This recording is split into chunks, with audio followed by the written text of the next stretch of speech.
करते हैं गुजरांवाला की जानिब। थाना भगवानपुरा के इलाका कजाफी रोड की रिहायशी सुफिया बीबी और उसके खावंद अल्लाह रखा को उनकी बेटी अनम शहजादी ने बच्चे के अगवा के केस में 1 माह पहले हवालात में बंद करवा दिया था।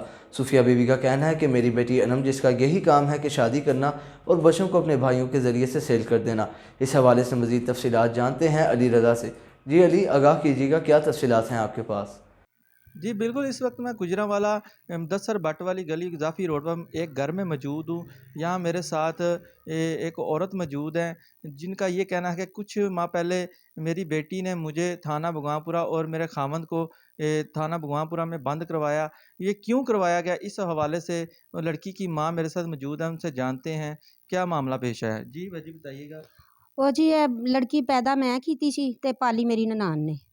ਤੇ ਉਹ ਆਪ ਤੇ ਫੌਤ ਹੋ ਗਈ ਤੇ ਉਹ ਨਨਾਣ ਦੇ ਬੇਟੇ ਸੀ ਜਿਹੜੇ, ਉਹਨਾਂ ਨੇ ਨਾ ਇਹਦੀ ਸ਼ਾਦੀ ਕਰ ਦਿੱਤੀ। ਪਹਿਲੇ ਇਹਨੂੰ ਗਲਤ ਇਸਤੇਮਾਲ ਕਰਦੇ ਰਹੇ, ਫਿਰ ਇਹਦੀ ਸ਼ਾਦੀ ਕੀਤੀ ਉੱਥੇ, ਪਹਿਲੀ ਸ਼ਾਦੀ ਕੀਤੀ। ਫਿਰ 2 ਬੱਚੇ ਹੋਏ ਉੱਥੇ, 10 ਮਹੀਨੇ ਦੀ ਇੱਕ ਬੇਟੀ ਤੇ 1.5 ਸਾਲ ਦਾ ਬੱਚਾ। ਉਹ ਉਹਨੇ ਭਰਾਵਾਂ ਨੇ, ਫੁੱਫੀ ਦੇ ਬੇਟਿਆਂ ਨੇ ਨਾ, ਉਹਨਾਂ ਨੇ 2.5 ਲੱਖ ਦੇ ਵੇਚ ਦਿੱਤੇ। 2.5 ਲੱਖ ਦੇ ਵੇਚ ਕੇ ਫਿਰ ਉੱਥੋਂ ਤਲਾਕ ਲੈ ਲਈ, ਫਿਰ ਦੂਸਰੀ ਜਗ੍ਹਾ ਸ਼ਾਦੀ ਕਰ ਦਿੱਤੀ ਇਹਦੀ। ਫਿਰ ਉੱਥੇ ਇੱਕ ਬੱਚਾ ਪੈਦਾ ਹੋਇਆ।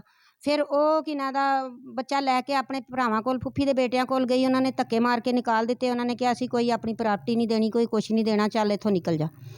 ਇਹ ਫਿਰ ਦੁਬਾਰਾ 24 ਸਾਲ ਬਾਅਦ ਮੇਰੇ ਕੋਲ ਆ ਗਈ। ਫਿਰ ਇਹ ਮੈਂ ਕਿ ਮੇਰੀ ਅਸਲ ਮਾਂ ਬਾਪ ਕੋ ਮੈਨੂੰ ਪਹੁੰਚਾ ਦਿਓ। ਇਹ 7 ਸਾਲ ਮੇਰੇ ਕੋਲ ਰਹੀ। 7 ਸਾਲ ਦੇ ਵਿੱਚ ਇਹਨੇ ਮੈਨੂੰ ਅਦਾਲਤਾਂ ਦੇ ਧੱਕੇ ਖਿਲਾਏ, ਥਾਣਿਆਂ ਦੇ ਧੱਕੇ ਖਿਲਾਏ, ਸਾਰੇ ਪਾਸੇ ਮੈਂ ਕੀ ਨਾਂ ਦਾ ਬਰਬਾਦ ਹੋ ਗਈ। ਪੈਸਾ ਇੰਨਾ ਲਾ ਛੜਿਆ ਅਦਾਲਤਾਂ ਦੇ ਵਿੱਚ, ਬੱਚੇ ਦੇ ਬਾਪ 'ਤੇ ਕੇਸ ਕਰ ਦਿੱਤਾ ਖਰਚੇ ਵਾਸਤੇ।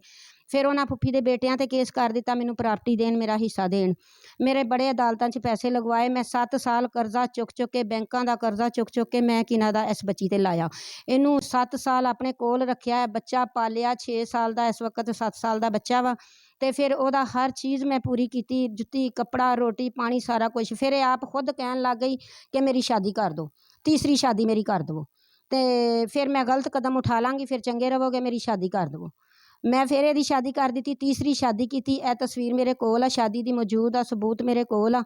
ਤੇ ਸ਼ਾਦੀ ਕਰਕੇ ਫਿਰ ਥੋੜ੍ਹੀ ਦੇਰ ਬਾਅਦ ਇਹ ਨਾ ਆਪਣੇ ਭਰਾਵਾਂ ਨੂੰ ਫਿਰ ਜਾ ਕੇ ਫੁੱਫੀ ਦੇ ਬੇਟਿਆਂ ਨੂੰ ਮਿਲਣ ਲੱਗ ਗਈ। ਫਿਰ ਇਹਨੇ ਚੌਥੀ ਜਗ੍ਹਾ 'ਤੇ, ਤੀਸਰੀ ਜਗ੍ਹਾ 'ਤੇ ਫਿਰ ਚੌਥਾ ਬੱਚਾ ਪੈਦਾ ਕੀਤਾ ਇਹਨੇ। ਉਹ ਬੱਚਾ ਪੈਦਾ ਕੀਤਾ ਤੇ ਆਪਣੇ ਭਰਾਵਾਂ ਨੂੰ, ਫੁੱਫੀ ਦੇ ਬੇਟਿਆਂ ਨੂੰ, ਉਹਨਾਂ ਨੂੰ ਮਿਲਣ ਲੱਗ ਗਈ। ਉਹਨਾਂ ਦੇ ਨਾਲ ਰਲ ਕੇ ਸਾਰਾ ਕੁਛ ਕਰਕੇ ਮੈਨੂੰ ਥਾਣੇ ਦੇ ਵਿੱਚ, ਮੇਰੇ ਖਾਵੰਦ ਨੂੰ, ਮੈਨੂੰ, ਇਸ ਆਪਣੇ ਬੱਚੇ ਨੂੰ ਉੱਥੇ ਥਾਣੇ ਦੇ ਵਿੱਚ ਕਰਵਾ ਦਿੱਤਾ।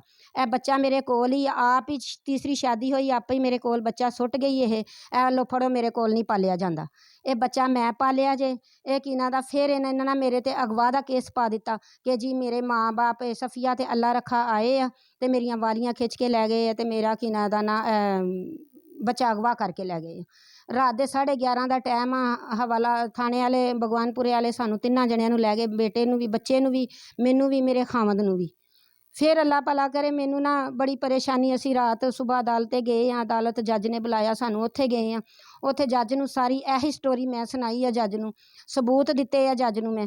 ਤੇ ਉਹਨੇ ਸਾਰਾ ਕੁਛ ਦੇਖ ਕੇ, ਸਾਰਾ ਕੁਛ ਇਹ ਫੈਸਲਾ ਕੀਤਾ ਕਿ ਉਹਨਾਂ ਦੀ ਦਰਖਾਸਤ ਕੈਂਸਲ ਕਰ ਦਿੱਤੀ। ਬੱਚਾ ਮੈਨੂੰ ਨਾਨੀ ਨੂੰ ਦੇ ਦਿੱਤਾ ਕਿ ਇਹ ਲਓ ਤੁਸੀਂ ਲੈ ਜਾਓ ਬੱਚਾ। ਤੇ ਇਹਦਾ ਕੰਮ ਹੋ ਗਿਆ, ਇਹਦਾ ਕਾਰੋਬਾਰ ਆ ਬੱਚੇ ਵੇਚਣਾ। ਬੱਚੇ ਵੇਚ ਕੇ ਉਹ ਫੁੱਫੀ ਦੇ ਬੇਟਿਆਂ ਨੂੰ ਦਿੰਦੀ ਆ। ਉਹਨਾਂ ਨਾਲ ਹੁਣ ਵੀ ਇਹਦਾ ਗਲਤ ਕਿਰਦਾਰ ਆ। ਤੇ ਮੈਂ ਮਾਂ ਵਾਂ, ਮੈਂ ਕਹਿ ਨਹੀਂ ਸਕਦੀ, ਮੈਨੂੰ ਸ਼ਰਮ ਆਉਂਦੀ ਆ ਕਹਿੰਦਿਆਂ, ਮੈਂ ਕਿਸ ਤਰ੍ਹਾਂ ਕਵਾਂ। ਤੇ ਪਰ ਉਸ ਬੇਟੀ ਨੇ ਮੇਰੇ 'ਤੇ ਬੜੇ ਜ਼ੁਲਮ ਕੀਤੇ, ਬੜੇ ਜ਼ੁਲਮ ਕੀਤੇ ਆ। ਮੈਨੂੰ ਬਹਰਹਾਲ ਇਨਸਾਫ ਮਿਲਣਾ ਚਾਹੀਦਾ।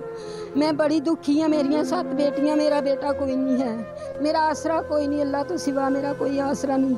ਬਹਰਹਾਲ ਜੇ ਇਹ ਕਿਨਾਂ ਦਾ ਔਰਤ ਅਨਮ ਨਾਮ ਦੀ ਲੜਕੀ ਆ, ਇਹ ਜੇ ਹਾਈ ਕੋਰਟ ਵੀ ਜਾਏ ਤੇ ਹਾਈ ਕੋਰਟ ਵੀ ਮੇਰੇ ਨਾਲ ਤਾਵਨ ਕਰਨ। ਮੈਂ ਬਹੁਤ ਬੇਸਹਾਰਾ ਵਾਂ। ਇਹ ਬੱਚੇ ਲੋ ਤਾਵਨ ਕਰਨ, ਇਹ ਬੱਚੇ ਦੀ ਜ਼ਿੰਦਗੀ ਖਰਾਬ ਆ। ਤੀਸਰੀ ਸ਼ਾਦੀ ਕੀਤੀ, ਦੋਨੇ ਮੀਆਂ ਬੀਵੀ ਬੱਚੇ ਨੂੰ ਮਾਰਦੇ ਸੀ। ਬੜਾ ਕਿਨਾਂ ਦਾ ਸਰਦੀ ਦੇ ਵਿੱਚ ਨਾ ਦਵਾਈ ਨਾ ਕੁਛ, ਬੁਖਾਰ ਹੋਇਆ ਸੀ, ਮੇਰੇ ਕੋਲ ਸੁੱਟ ਕੇ ਗਏ, ਨਾ ਕੱਪੜਾ ਨਾ ਲੀੜਾ, ਕੁਛ ਨਹੀਂ ਇਹਨੂੰ ਦਿੱਤਾ ਪਾਉਣ ਵਾਸਤੇ ਤੇ ਮੇਰੇ ਕੋਲ ਦੇ ਗਏ। ਆ ਬੱਚਾ ਮੇਰੇ ਕੋਲ ਆ ਤੇ ਮਾਂ ਕੋਲ ਨਹੀਂ ਜਾਂਦਾ ਇਹ ਬੱਚਾ। ਜਦੋਂ ਮਾਂ ਦਾ ਨਾਂ ਲੈਂਦੀ ਆ ਬੱਚਾ ਪਿੱਟਦਾ ਰੋਂਦਾ, ਮੈਂ नहीं जाना है, मैं अपनी नानी अम्मी को रहना, अपने नाना अबू के कोल रहना। जी बिल्कुल, हमारी सफ़िया से बात हुई। उनका यही कहना था कि मेरी बेटी ने अगवा के केस में मुझे हवालात में बंद करवाया और सारी रात फिर उसके दिन अगले दिन अदालत में केस चला गया और जज ने अपना फ़ैसला सुनाया। इस वक्त मेरे साथ एक बच्चा मासूम सा नन्हा सा बच्चा भी मौजूद है जिसकी माँ उसको मारती थी, पीटती थी। आइए उसकी ज़ुबानी जानते हैं कि उसका क्या कहना है। जी बेटा बताइएगा, आपकी वालदा जो आपकी अम्मी हैं आपके साथ क्या करती थी? मारते थे तो स्कूल भी नहीं पालते थे तो स्कूल भी नहीं जाने देते थे तो बेटा आपकी मामा आपको क्यों मारती थी? मुझे जाने नहीं थे देते थे स्कूल तो रोटी भी नहीं थे देते तो ना मेरे और बेटा आपकी मामा आपके साथ क्या करती थी? मारते थे तो चीज भी नहीं ले आके देते थे तो पैसे भी नहीं देते थे तो किधर भी जाने भी नहीं देते थे बाहर। तो आपने बेटा किसके साथ रहना है? नाना अम्मी को अपनी मम्मी को पास रहना, किसके पास? नाना अब्बू को अब्बू अम्मी के पास रहना मैंने। नानो अम्मी के पास रहना है। हाँ जी। जी बिल्कुल, हमारी बच्चे से बात हुई, उसका यही कहना था कि मेरी जो वालदा है, मेरी माँ है, वो मुझे मारती थी, पीटती थी, ना खाना देती थी और ज़मीन पर सुलाती थी। मैंने अपने नाना अब्बू और अपनी नानी के पास रहना है, मैंने अपनी माँ के पास नहीं जाना। जी।